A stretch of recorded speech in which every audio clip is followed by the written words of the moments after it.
Rohini Khadse Pune police आयुक्तांच्या भेटीला गेलेल्या होत्या। प्रांजल खेवलकरांचे वकीलही रोहिणी खडसेंसोबत आयुक्तांच्या भेटीला पोहोचलेले होते।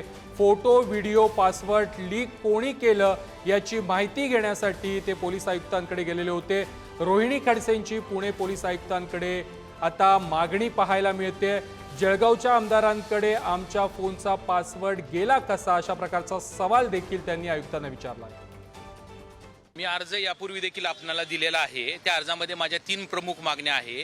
डॉक्टर प्रांजल खेवलकर जे आता कस्टडीमध्ये आहेत, त्यांचा आयफोन हा पोलिसांच्या कस्टडीत आहे। मग तथाकथित एक जळगावचे जे आमदार आहेत ते क्लेम करतायत की त्यांचा गुगलचा जो हे आहे ड्राईव्ह आहे त्याचा पासवर्ड त्यांच्याकडे आहे। मग हा पासवर्ड त्यांना कुणी दिला गेला, ते मोबाईलमध्ये ते फोटो सुद्धा त्यांचे पर्सनल दाखवत होते। तर आम्ही सीपी साहेबांना ती एक मागणी केली। दुसरी मागणी अशी केली आहे की आमचे फोटो कुणी व्हायरल केले।